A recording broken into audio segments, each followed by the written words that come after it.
Hello, guys, and welcome back to All for United. Brand new show for you this week. Myself and Benny, and we have got a brilliant guest to bring you later on in the show. We're going to be covering the women's game, under 23s, under 18s, and all things academy this week. So make sure you stay tuned for later on the show. Like I said, we've got a brilliant guest lined up for that.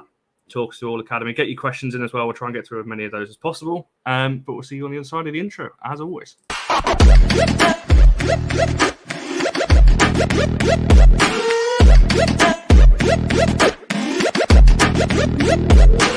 Click subscribe to get daily Manchester United content from passionate Reds, only on All for United.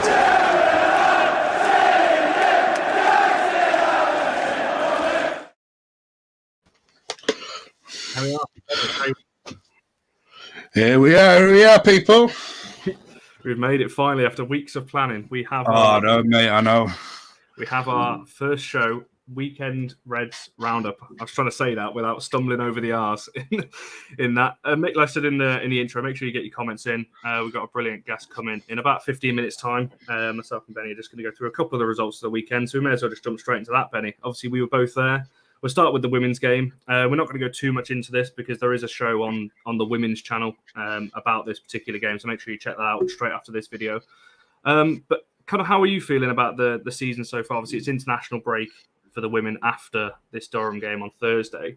How are you kind of feeling about the season and the derby that we saw on Saturday?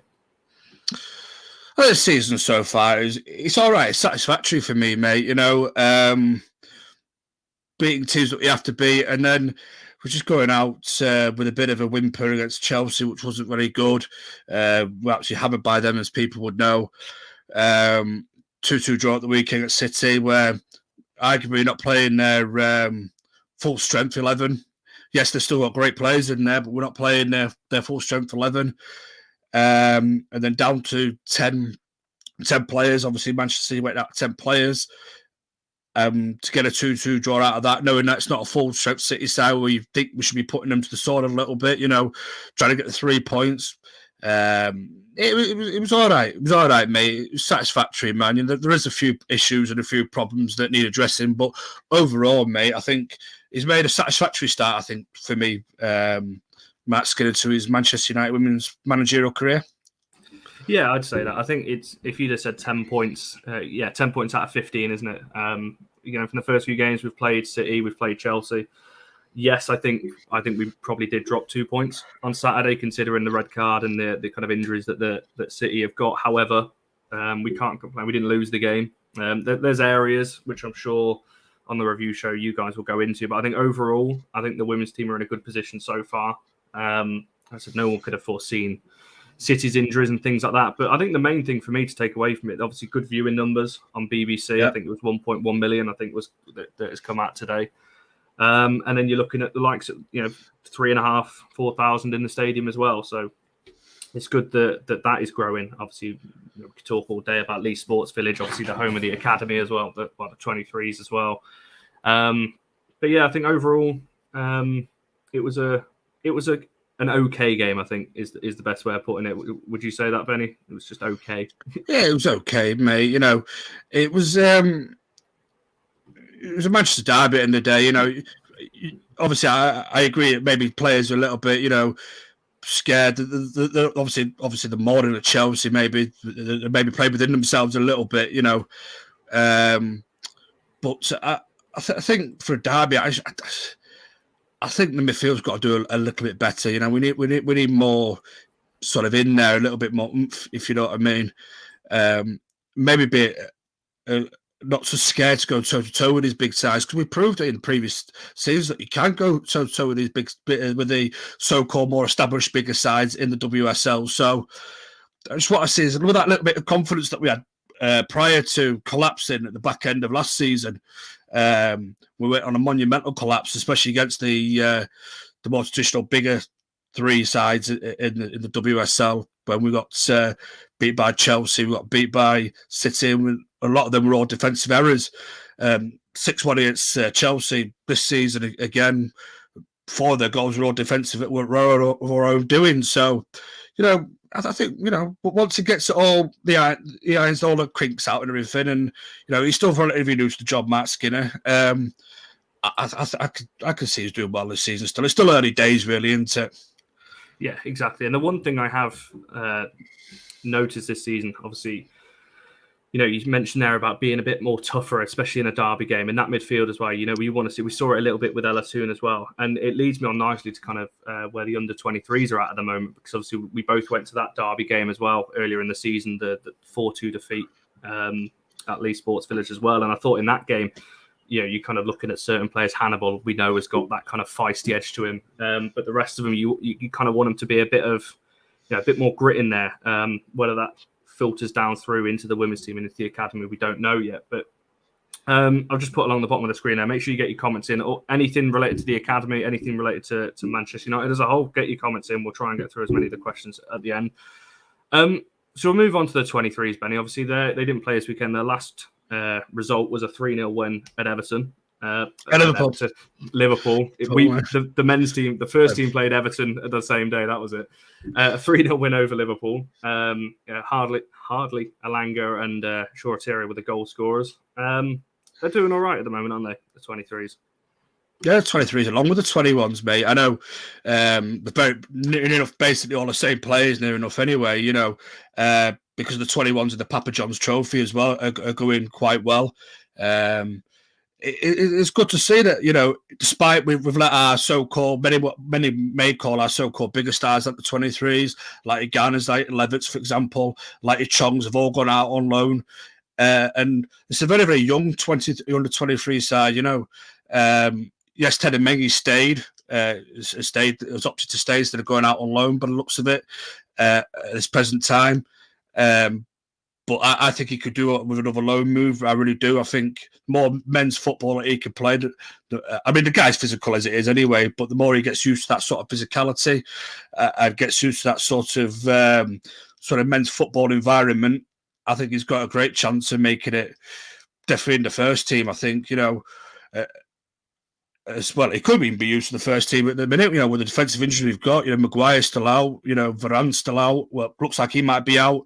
So he could get a call up at least to the bench, maybe, for the upcoming game against Leicester City. We'll have to wait and see what Solskjaer's thoughts of that, because obviously you're down to your last few sort of first team defenders. So, so he could at least make an appearance for the bench. You never know. I just think the under 23s are doing all right, mate. Let's be fair. As I said, devoid of the bigger stars, your Ghanas, your Chongs, a lot of these are still playing way below their age bracket. When you look at people like Charlie McNeil, Zidane Iqbal, they're all playing below that sort of age bracket of 23. Young lads, and so they're still finding their feet in the 23 football. Who Gill's another one? He can still play. He's still a youngster, he's still playing above his age sort of group, if you know what I'm saying. So it's all good to see, mate. We've got some really good young talent, and the conference there from Jarvis Cocker, Alanga is on fire. Had it not been from that injury that he picked up, mate, I think Alanga would have been definitely getting a lot of first team minutes this season throughout the various competitions that we played within the League Cup and Champions League. Yeah, 100%. I think if there's one player, there's a couple of, and we're going to talk about this in more detail in about 10 minutes' time. But I think if there's one player that's close to the starting 11, as we saw obviously in pre-season, it's Alanga. And it's always good to get a win over Liverpool, no matter what what age bracket it is, whether it's 18s, 16s, under 12s. A win against Liverpool is always very much welcome, and it's good to see kind of Shorteri back amongst the goals as well, because I'm not too sure. I'm not massively convinced on him, I've got to be honest. And there are a couple of players, because not every single player in the 23s is going to make it into the Manchester United first team. However, that's not a failure on their part. I think people need to understand that if they don't make it into the first team, that's not necessarily a failure. And like you mentioned there, I think with it as well, expectations sometimes, I do have a question about this for our guest a bit later on, but I think expectations sometimes get blown out of the water with the under-23s. Most clubs hang on to their players. You're looking at City and Chelsea and so on. They like to keep their youth players where they are. But like you just mentioned, Benny, the likes of Ghana, Levitt and so on, Galbraith, we loan them out. So a lot of our top players go out on loan, which leaves obviously our academy a little bit shorter on that side as well. But nonetheless, 3-0 win, and obviously the next game for those guys, obviously, well, it's the 21s, isn't it, in the Papa John's, but that is Wednesday night away at Sunderland, which is a must-win game, isn't it, really? Well, it is. We've got to beat Sunderland. Sunderland, the current Papa John's trophies holders as well, and they've just beat Lincoln City. Was it last week? I believe it was, off the top of my mind. And I said to you, it could be in a position where you got 3 teams that have won 2 and lost 1 each, because Lincoln sit top of the table, obviously beating us. They beat Bradford, they've got beat by Sunderland, so they're on 2 wins, 1 loss. United, because we lost to Lincoln, but obviously beat Bradford. And if we couldn't beat Sunderland, we could be on 2 wins, 1 loss. Sunderland beat Lincoln. I think I saw it last week or the week before. My mind's got a bit blank there. If we beat them and they go and beat Bradford, which have been a little bit of the whipping boys in the Papa John's group, in our Papa John's group for this season, they could also have 2 wins, 1 loss. But we have to beat Sunderland. We've got to beat them. I don't think a draw will be enough. I can't see Bradford getting anything out of the game at Sunderland, but again, football's a funny old game, isn't it? Yeah, fingers crossed they can get the job done there, especially with potentially myself and yourself cheering them on there as well. The last kind of game we're going to touch on before we bring our guest on, obviously the under-18s played last Thursday. Their most recent result was a 3-3 draw at Middlesbrough. Norket again, I might have butchered that name, but he was under the goals again. He scored a hell of a lot of goals. I don't know the exact numbers he's on, but scored a hell of a lot of goals for the 18s recently. Did you manage to catch that game, Benny? And how do you think the 18s are doing? I didn't manage to catch the game, mate, but on the or that game, unfortunately. But overall, I think the 18s are doing fantastic. Remember, a lot of players are playing above their age group, because you think that we've also, with the 23s, again, going back to that, a lot of players, a lot of the more established 23s that need their sort of adult first team proper men's football, they've all gone out on loan, which means everyone's had to step up. So you've got a lot of people that are stepping up in age group, at the very least. And listen, it's I have to praise the hard work that goes on at the academy, because at one point we looked lost. We looked like, what's happening with the academy, and all of a sudden we seem to be churning again. That motor seems to be churning a little bit better again. So it's really good to see under-18s do well, and obviously the under-19s as well for the UEFA Youth League, as it's called. They've obviously won 1, lost 1 in that sort of in that competition, So it's not all doom and gloom for United there. In that, I know we've got absolutely smashed by Villarreal at home, but they look to step above. Half their players look like they were men compared to our players. In the way they were built, and the physicality, and the way that they moved the football. It just seems like that there was a level above all the time. Villarreal, unfortunately, but it'll be a huge stepping stone. It'll be a huge learning curve for those youngsters. And that's why I like us when we qualify for the Champions League, because these kids then can pit themselves against the best in Europe at the under-18 sort of age group, under-19 age group. So it's good to see. I just wish they'd do that for the 23s as well. Why can't we have something like that for that sort of age group, where you are pit yourselves against the best youngsters across Europe? But then again, it's all games and stuff in it, and all that lot. What do I know? You know quite a lot, Benny. Having spent some time with you. I'm just going to bring up this comment before we bring our guest on. It kind of goes back to the first, obviously, team that we spoke about, the women's team. Ben, I don't know if you want to answer that one. Just talking about I don't know how brief you want to keep that, but just talking about the difference in style of play. Obviously, I wasn't majorly following the women's team, so I can't really answer that for last season. So I don't know if you want to touch on that one quickly. Well, style of play, I think for Casey, it was very, very, very regimented. It was like I think a lot of teams sussed us out under Casey Stoney. You know what I mean? It was we only had one way of playing, and I think with Mark, he's probably he's probably trying to implement his style still, and a style of football that he wants to play. But it's still a work in progress. But I do think that Mark's probably will be a bit more open to maybe to changing up tactics and formations and everything, whereas it was pretty regimented under Casey Stoney. It was like, this is the way we're playing. This is the Casey Stoney way of playing football, and it worked. To be fair, mate, it works. It works. I think the latter half of last season when it started crumbling apart a little bit, and you're thinking teams have definitely worked this out, Casey. We need to start maybe evolving our football a little bit more, maybe going for different formations, maybe going and trying out different players. Because under Casey Stoney, you could name the team. You could name the team straight away. You know exactly what 1 to 11 will be. Under Mark, at times, even this season, we thought, oh, 1 to 11 be this, and he's chucked in a couple of changes. He's freshened up a little bit. So, I do think under Mark, we might see a little bit more freedom, a little bit more flexibility in the way that we play, and the way that we maybe try and shake things up for different opponents, if you know what I mean. Whereas Case Stone, if it was regimented, it was like everybody knew what 1 to 11 would be. She always played her best what she would deem her best team, and she always played the way that she wanted to play.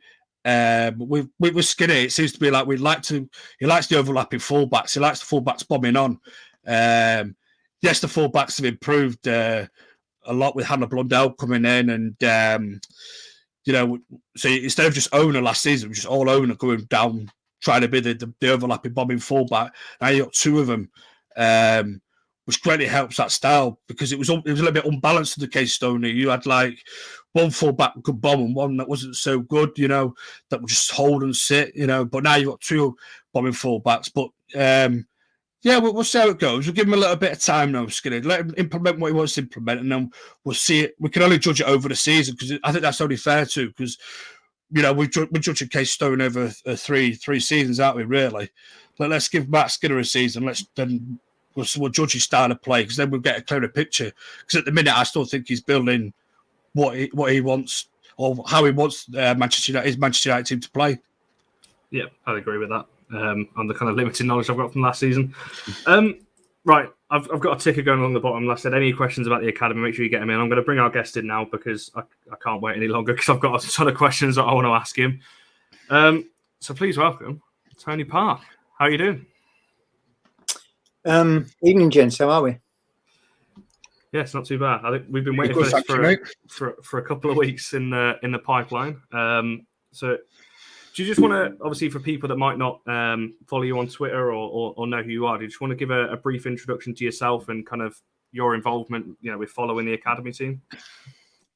Yeah, I mean, I've been a United fan all my life, like most people, and I grew up in Australia, so I had the challenge of trying to support United in the 70s and early 80s from afar. So it's one of those things, Connor, that I'm sure you can appreciate. Any snippet of information at all, when you're a kid, you jump all over it. And I used to get the old pink finals sent over from family in England out to Australia, and there was always coverage of the youth football. And I took such an interest in that team in the late 70s, early 80s. And then when I came back to the UK in the late 80s, it was just a joy to get down to the cliff and Littleton Road and watch some of the kids that that I'd been reading about in the newspapers up to that point. And then it just kind of hooked. Once you get hooked, you kind of just get hooked. And I've always been in the education game. I've always been interested in the psychological side of the game, and how people develop and grow into stuff. So it just made sense to continue to follow the exploits of the youth team. And then some years ago, when the academy started, it just got easier, because then MUTV came in, and it was a real joy to be able to see live on TV for the first time all these kids come through. It was great. So with a colleague of mine, Steve Hoban, we managed to put together a history of the youth team, and that was another great opportunity to tell the story of just how wonderful our record is in bringing kids through, and also what a great legacy the likes of Walter Crickmer and Matt Busby and Ferguson and others have left behind for future managers to build on. Our club's always been built on, giving kids a chance and finding, today they call it pathways and stuff. So giving kids an opportunity to make it in the first team, and long may that continue. You mentioned there, Tony, about the work that you've been doing with Steve, and it's an absolute encyclopedia of a book, this, by the way. It's called Sons of United. This book is absolutely amazing. It gives you the history of the Manchester United, or a chronicle of the history of the Manchester United youth team. You know, it's an absolute encyclopedia. I mean, I don't know if people can see that properly, but that's the encyclopedia of a book that. I remember picking this up from you from outside Old Trafford about 5, maybe 6 years ago. Yeah. Mate, it took me about at least a year to read it all. Honestly, it's an absolute. You're the one who finally got through it. How you been? Well, you know, I try my best to. But that book, honestly, it sort of led me to maybe follow the youth team a lot more than what I did on the under 20. The under 21s as it was back then before it became under 23s. But Cool. That sort. I always sort of kept an eye out, but I was never really interested much. It was always the first team. But when I read your book, I was like, oh, better take an interest in all this. How long did that take to write? Seriously, though, that must have took you a number of years. You and Steve there a number of years to write that. You know, as a collective, and also for anybody that wants to purchase a copy, I know there's a limited. Copies available to purchase. How can people purchase it if they would wish to do so? Just drop me a line on my Twitter account. Drop me an email or a DM on my Twitter account, and we'll organise a copy. Obviously, overseas is a bit more difficult because of the weight of the thing. We've got about 20 copies left, something like that. There's not many copies left now, but we're happy to bring them down to Old Trafford or get them around the UK in the mail if anybody wants one. Just drop me a DM. That's fine. But it took us about. I'm trying to think out loud now. The research went all the way back. I had research that I'd kept because I'm a bit of a squirrel in that stuff. So I'd kept stuff all the way back to the 70s. But Steve had done a lot of research in the library in the 90s. So by the time Steve and I met in early 2000, I think 2002, 2003, we met. And we decided to compile everything together. And so in total, I think it was about 19 years with the research, the writing, the printing, the getting the material, the photographs. So yeah, it was. And obviously, we're both running our own businesses at the same time. So and bringing up families and all that sort of stuff. So it was a part-time job. But no, we were very happy with the output. Everyone's now saying when's part 2, and it's like. Maybe. Maybe. Yeah, I think I need to get my hands up. Benny, I know, has been very highly spoken of it, so I think I'll be dropping you a message after this show to get myself one sorted. Moving on. Sorry about that. Got a bit of still got my cough, Benny, from a few weeks ago. But I'll just kind of throw a couple of questions kind of at you that I've got from the start. Obviously, because you probably watch more of the academy or more involved from the limited knowledge that I've seen. Now, one player that I wanted to start with is Fernandez. Now, me personally, from what I've seen, I actually think he's better than what we saw from Brandon Williams in the academy. Now, I know that people, when Williams was coming through, there was obviously Williams and Laird, the two fullbacks that were coming through at the time. Now, a lot of people thought that Laird was the better of the two. And like I said, I actually think Fernandez is ahead of Williams at this current stage of where he's at. Do you think that Fernandez could be the kind of challenger to Luke Shaw? Obviously, because we know Tellez, he's not old, but, he is at kind of the upper age. Could Fernandez be that kind of challenge to Shaw that maybe Williams wasn't? It's a really good question. One of the things that I think everybody who follows youth football understands and sees regularly is the massive chasm between under 23 football or under 21 football and first team football. And so to bridge that gap is really difficult. And when you see players like Fernandez doing really well in under 21, under 23 football, and there's others that are playing really well also. And you have to then ask yourself the question, can they make that adjustment to a completely different game for all intents and purposes? Same kids week in, week out. So for argument's sake, a lot of those, I heard you in the intro talking about the Liverpool game and a lot of the lads playing on the Liverpool team, half of our lads were playing against them in under 12s, under 13s, under 14s, under 15s, under 16s. So, they're playing against the same players week in, week out. And there's positives in that, and that's great. But the downside, of course, is you get to first team football and all of a sudden you're facing completely different players, completely different styles. There's obviously the physical side of the game's a major factor as well. And whether they make it or not, it can be really a toss of the coin. So to answer your question, Connor, there's nothing to suggest that Fernandez can't make it. I think going forward, I actually think he's better than Shaw and certainly Wan-Bissaka going forward. There's no doubt about that. Defensively, I'm not necessarily convinced defensively he's better than Shaw, and he's certainly not as quick as Shaw. So if there's anything that's going to hold him back, it'll be his pace or his pace of recovery. Now, intelligent footballers, as you know, they learn how to get that extra yard through positioning, through tactical awareness and other kind of aspects to their game. You know, good distribution, good first touch, whatever. So as a consequence, you might say there's always a chance. I always thought Williams was the more aggressive of those three players you've said, and as a consequence, that's why I thought he was given a chance. He had natural aggression, so what he lacked in physical, stature, he wasn't a tall lad. What he did was he was aggressive. He snapped. Now, obviously, that also left him with defensive lapses where he commit himself and so on and so forth. And we also forget the players plateau. So, they have these little plateaus and then they move on again. Darren Fletcher's a good example of that, reached the first team, hit a bit of a plateau, got a lot of criticism, by the way, at that time from a lot of fans, and then pushed on again and then plateaued and then pushed on again into an incredibly good first team footballer. So, I still think that Williams will learn a lot at Norwich, and will he come back and he'll learn that tactical side, he'll learn that discipline side, but you don't want to take away the aggression. And I think that's why Ollie trusted him. Some of the others, I just don't see them have that bite, if you know what I mean.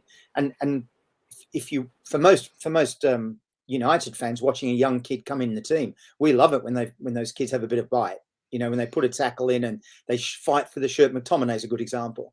He wants to play for the shirt, and that's all we ask. So.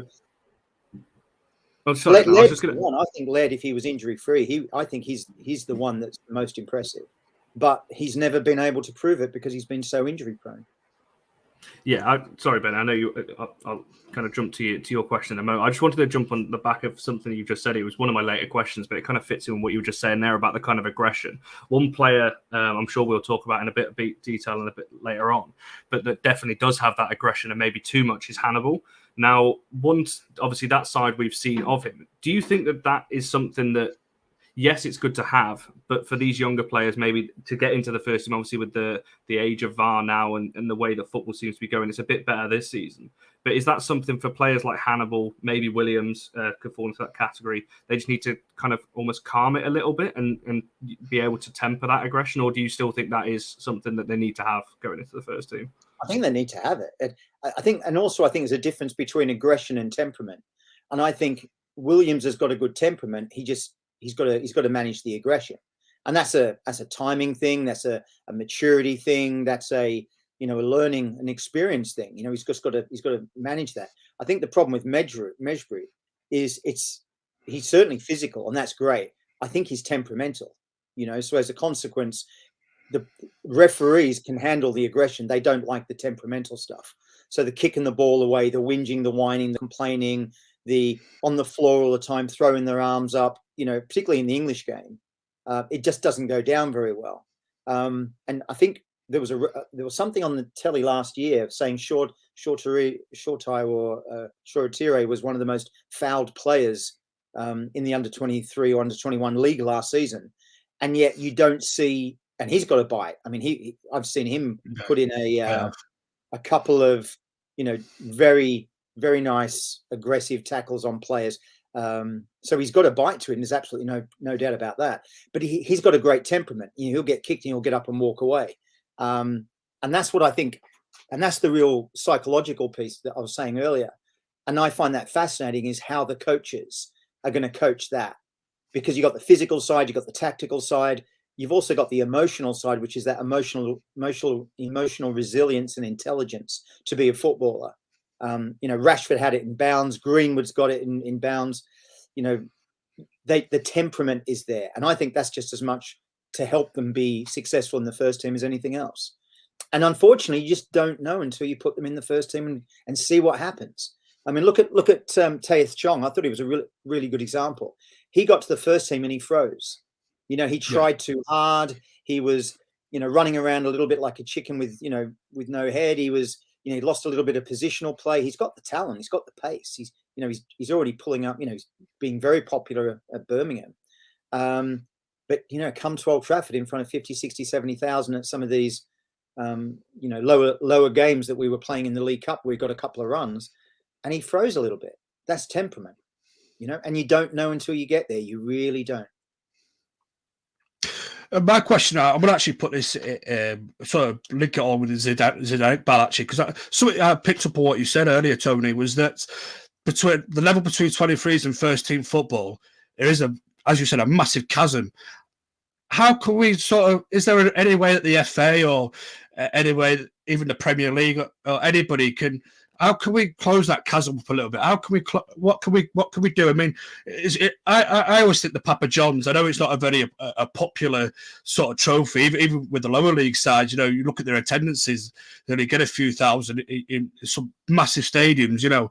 But I always think that's so good that you're seeing like the likes of the under 21s, downwards, you know, having that sort of platform to play up against men in the EFL sort of environment, you know. Because if you look at people like Zidane, I'm a big fan of Zidane Iqbal and Shola Thierry. They're not exactly the biggest guys, you know.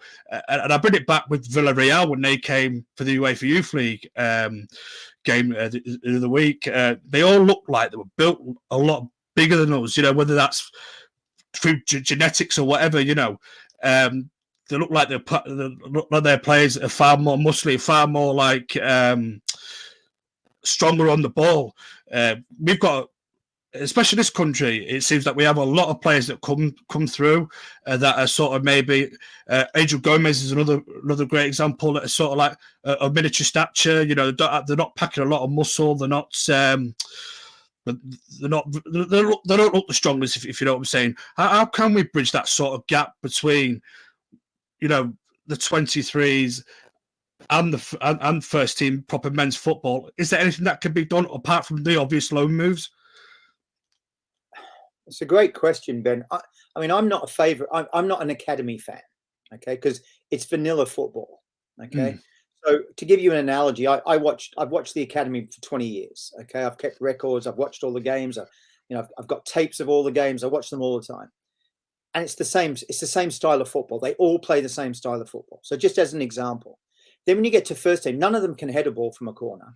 None of them can attack a ball and put the ball in the back of the net from a corner. They're not taught how to head a ball. They're taught or how to defend aggressively, because it's all tip tap, tip tap, tip tap. Now, they do that all the way through to 20, 21, 22. Well, what's going to happen when they get in the first team? They're pushed off the ball. They're tackled. They're you know, they don't learn any of that in academy or reserve football. So for me, there's a huge gap in that area, massive gap. Now, the FA is not going to scrap the academy. Okay, that's not going to happen. So, or the Premier League's not going to scrap the academy. So what you're going to have to do is find ways of doing it. So United have done a couple of things. One is to go out on loan. So what is it? We've got 4 first team players out on loan, 2 and Zabi Williams, Bishop and Pereira.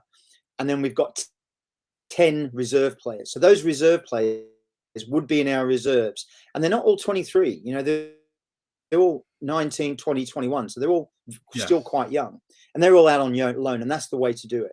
The other thing that we haven't seen in the last 3 years that we'd seen before is United always had a history of what I would call hardcore friendly games. So at the beginning of every season, July and August, and also through the season, those reserve players would play the first teams of a lot of non-league clubs. And forget COVID. This isn't a COVID thing. This started to happen before COVID. And that seems to have stopped. I don't know why it stopped, but it seems to have stopped. I don't know whether they felt the players weren't learning anything or they were going to get kicked off the ball.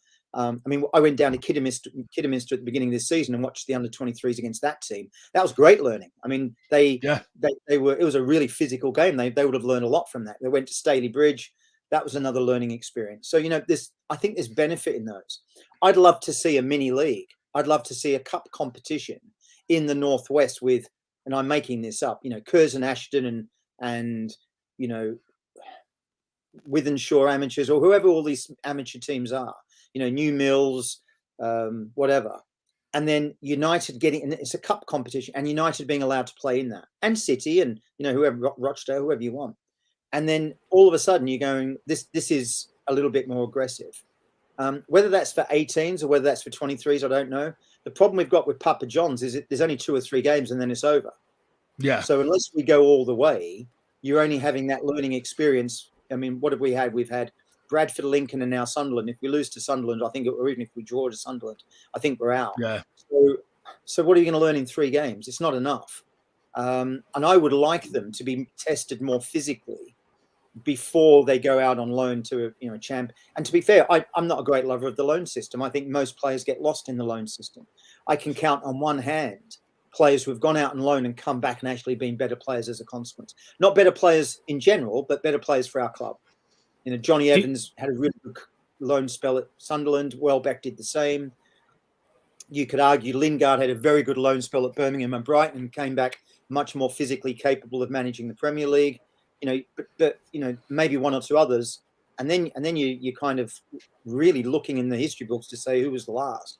So as a consequence, if the loan system's not working, it's a volatile experience. You haven't got the physicality in any other way, or just the experience. I think bringing Paul McShane back was interesting. I mean, that's a really interesting move, bringing back an experienced defender, putting him alongside some of these lads who can, and he can organise them and give them a rocketing and all that sort of stuff. And he's, obviously got his coaching badges, so that works. I thought that was quite innovative. And when you look at the juniors coming through, he's not taking anyone's place. The value of him in the team will be really good. And I'm thinking, you think to yourself, we've not done that for a long time. Played some of the senior players in the reserves. I don't care what you call them, they're the second team, the reserves. Playing some senior players in there. They can only learn from playing alongside Phil Jones and Paul McShane and whoever else is on the injury trail coming back. But we don't tend to do it, Ben. We keep the first team separate and they do it all in training. So, but it's not just our challenge. It's for every team's in the same boat. Yeah, I was just looking at some of the comments here. There's a lot of shouts for similar to what you were just saying there, Tony, about some kind of cup tournament. But the one I just wanted to bring up there, obviously in Spain they have, I think they call it the B teams, don't they, over there, and they have a lot of their academy players kind of playing in those leagues. Do you think that is a kind of model that could work over here in England? You put your kind of academy players into a B team and let them play in kind of League 2, League 3, or even like the National League, and because like you mentioned there, the Kidderminster game, me and Benny were at that game, and you could see the physicality of it. And I said after the game, it was really good for them. Do you think that could work? I think it could. I think you got 2 problems. I mean, funny enough, Ben's just brought up the point about Villarreal. I mean, Villarreal playing that B team of Villarreal play in the 3rd division of Spain, right? So they play in the 3rd division, which is our equivalent of our League 1. So no wonder if they're League 1 footballers coming up against our under 18-year-olds, guess what's going to happen in the UEFA Youth League? They're not youth players; they're seasoned League 1 players. No wonder why they were quicker, faster, more organised. And I'm not making excuses. We were poor on the day. But you know what? That happens with kids. Kids are going to have a bad game. They're going to be inconsistent.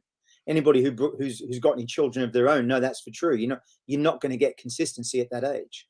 But yeah, I think the problem you're going to have, Connor, is the infrastructure. We've got a pyramid system here in the UK that looks after the grassroots of 150, 200, 250 clubs. You're going to have to uplift that whole pyramid system and say we're changing it now for the benefit of United and City and Tottenham and Chelsea. There's going to be uproar. That's a really political thing to do, and that's why I was suggesting it should be happening at local level. And I think United need to enter some form of. I mean, years ago, I'm talking 50s, 60s. We were all in the Manchester League. Playing in the Manchester League was with our youth team against works teams and against Buxton and New Mills and I'm just trying to think of some of the other teams we were playing against at the time off the top of my head. Hyde United and all these sorts of teams. And they were, some years we won it and some teams we didn't. And those kids learnt a lot. And that was the Busby Babes. That was their grounding, playing against men from works teams. Now, you don't want your kids being kicked lumps out of by some grizzly haired guy who's, had too many beers the night before. You don't want that happening either. There's got to be a balance between the two. But I think the likes of Hyde and New Mills and Curzon Ashton and, Altrincham and all these sorts of clubs in a mini league system where United could compete, Ben, to your point about Papa John's, a guaranteed 8 games in a league format, I think that would be brilliant. I really wouldn't do that. I mean, the thing I always say is, why not try it? Why not experiment with it? Because Altrincham have got reserves that are not playing every week. Hyde United have got reserves that aren't playing every week. So, it's going to benefit everybody. Absolutely. I kind of asked you this question backstage, which got you a bit humbled, but thinking there. But if I could ask you, who's the greatest or one of your favourite ever footballers to ever graduate at the Manchester United Academy over all the years that you've been watching and covering the Manchester United Academy? Well, I'll do it. We had this conversation, and it's an interesting one because, as I was saying, the best players my best players I've seen aren't always. I'm not going to say he's the best ever academy graduate we've ever had. That's an extreme statement. But if I look at this in terms of pre-academy, pre-99, and then post-99, because it's a different setup, then I'd say probably the best player that I saw coming through the academy would have been Norman Whiteside. He was a man in boys' clothing, and he was amazing. And I followed that youth team in 79, 80, 81, 82 when they reached the final. And there was Mark Hughes, Clayton Blackmore, Mark Dempsey, who's now coaching at United, Graham Hogg, and a handful of others who all went on to the first team. That was a great side. And then after that, you had your Lee Martins and everything. But that team, Hughes and Whiteside, they were fabulous players. And because they were the same age as me, Ben, when I was growing up, there was a natural affinity with those players. So I always thought Hughes and Whiteside, I liked them, and they were also really good players. I think I think from a technical perspective, it's hard to go past Paul Scholes. I always thought Nicky Butt was incredibly underrated as a footballer, and he was by far ahead of everybody else at the same age, except Giggs. He was by far ahead of everybody else, much better than Beckham. Beckham couldn't even really get in that side. Robbie Savage was keeping him out of the team at some part. So, Scholes was a class apart. I mean, probably the best player at that, to come out that area after Whiteside, I'd say. And there's not many certs. Like, one thing I've learned in academy football is you can't make judgments about who's a cert. I've been proved wrong 100 times and proved right half a dozen times. So, I don't tend to make predictions because I'm proved wrong too often. But, you saw Whiteside and Hughes and you thought, yeah. And you saw Scholes and you went, yeah. In the same way you saw Greenwood and one or two others. Post-academy, my favourite's Darren Fletcher. I think he epitomises everything about what it is to be a professional footballer. In every single stretch, he ticks every single box. Every box. In every single way. But the best is Ravel Morrison. I've never seen a player with that level of skill since Ryan Giggs. That kid had everything, and he had that X factor, that wow factor. You would watch him play in under 15s and under 16s down at Carrington, and it was one of those ones where you'd look at the guy on your left and the guy on your right, and you'd say, "Did you just see what I thought I saw?" And they're doing exactly the same to you. Did I just think that I saw him do that?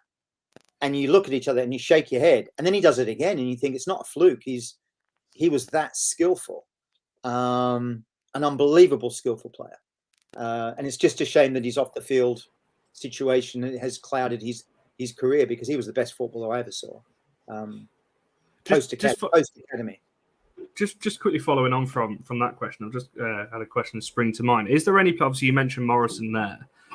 I've heard people mention about kind of Raphael Burke as well coming through the academy at the time. Is there any player that you kind of felt not disappointed, but feel like, I know you said that there's no kind of guarantees, but any player that you thought should have made it, but necessarily didn't? Obviously, Morrison, you could say, could fall into that category. Like I said before, people have said about Raphael Burke, obviously that team in the 90s. Is there any kind of player that you feel that should have made it that maybe didn't? Not really. I mean, if you look at the history of every single academy player that's come through, the coaching staff don't make many mistakes. I can't think of any player that's left because we've released them and we've been proved wrong. I can't think of one. You might argue we let Michael Keane go too early. You might argue that. You might argue one or two others, but you're splitting hairs really. The only player I watched, and I never understood why he didn't make it because I thought he had everything, was a lad called Tom Thorpe. And Tom Thorpe, yeah, was a centre half and captain of the youth team along with Pogba and Morrison. And he was quality. He had pace. He'd read the game. He was composed. He could brilliant tackler. And under Van Gaal, they moved him around. And I just thought he was a classic. I thought if he could make a fullback, I thought he was the next Gary Neville. I thought if they moved him out to being a fullback, he could have a career because he had everything. And then he never made it, for whatever reason. He did a little bit abroad.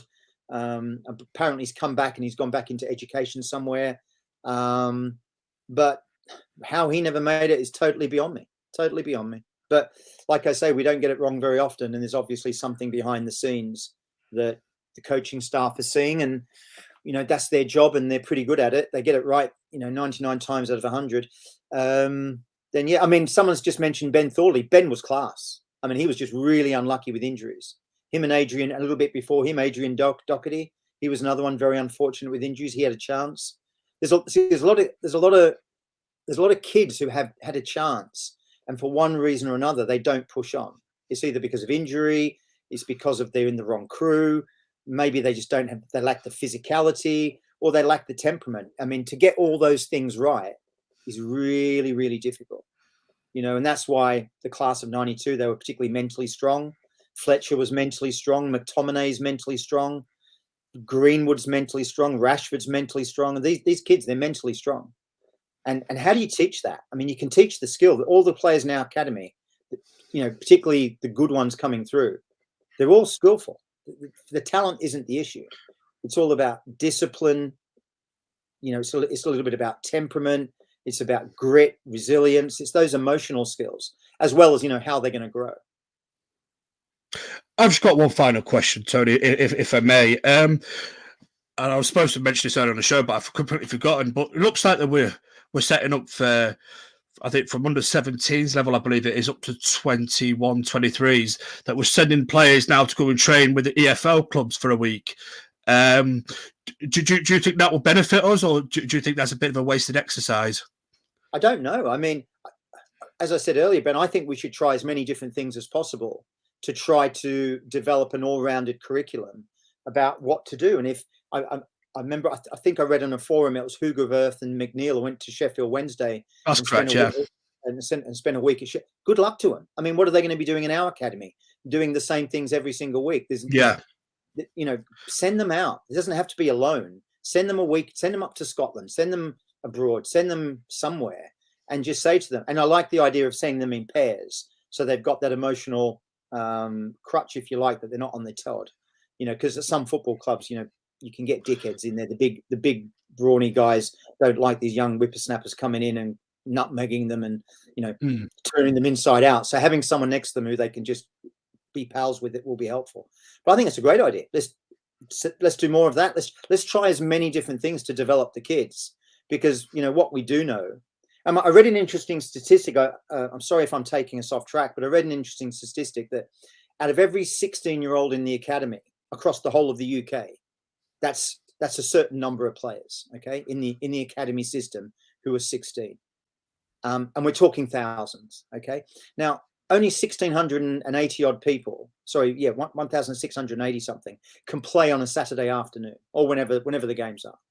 Yeah. So that means out of those thousands and thousands, only 4% of the academy intake can actually play professional football on a Saturday.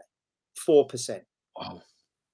And 2% are still in the game. Out of those graduates, 50% are in the game somewhere. So that's pretty good, because everybody has a negative perspective on this, and they look at the whole number without realizing just, well, it's all right saying there's 50,000 players, but there's only 1,600 spots. So it doesn't matter how good you are. And out of those 1,600 spots, 50% are taken with foreigners. So as a consequence, you've only got 800 spots now. So but here's the thing: over 120 of those are former United players. Former United Academy graduates are taking 120 of those 800 spaces, which is, you do the math, which is about 15%. So 15% of Academy graduates in the system are coming from Man United. So we must be doing something right, Ben. We must be doing something right, that if they don't make it at our place, because they can't all make it, even if they're good enough, that only 11 can play.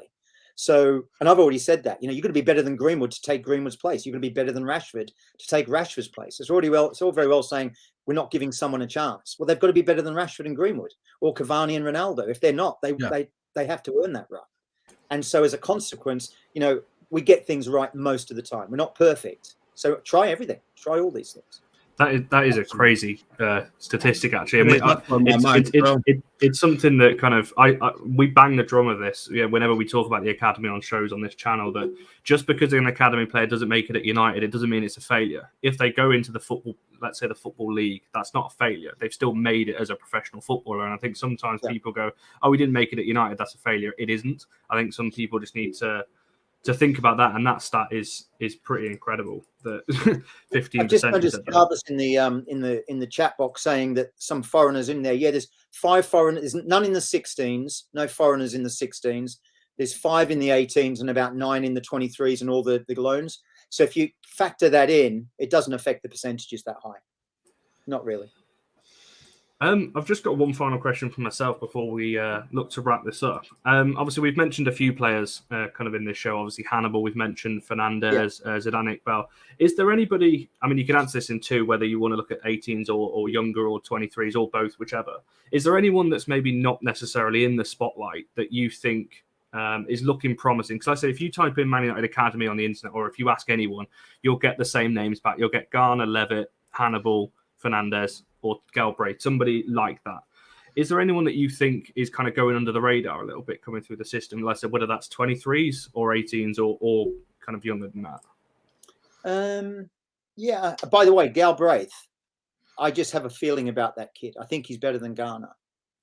There's something explosive weapons as well, hasn't he? There's something about him. He seems to have matured a little bit in the last 12, 18 months. So just keep an eye on him. I'm not saying he's going to make it. I just think he's interesting to watch. But to answer your question, Connor, you mentioned the usual suspects in the under 23s. The other lad that I've always been impressed with at 23 level is Hardley, the centre half. Yeah. He's playing left back at the moment.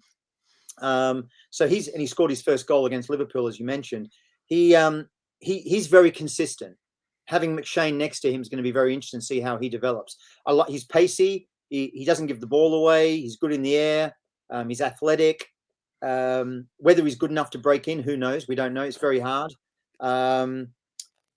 Someone's just mentioned Alanga. Simon in the box has mentioned Alanga's class. I think Alanga is the nearest to first team. I think he's ahead of Mejbri. I think he's ahead of Shortiri. I think Alanga's the one, and he's different from all the other players because of his directness. So I think Alanga's going to see more games this season. I really do. But going back to your question, in the 18s, there's a handful of players just to watch out for. Amari Forson, he's playing a year younger than everybody else. Very skillful player, very nice on the ball. When he fills out, he's going to be a player. So Amari Forson's one. Kobe Mainu is another one. He's put on a bit of beef and grown a few inches since the 16s last season. He seems to be really dominating the midfield for the 18s. Again, they're all playing a year, as you said, Ben. They're all playing a year up, so they're younger than most others. He could turn into a real beast. I'm getting very impressed with him and his performances.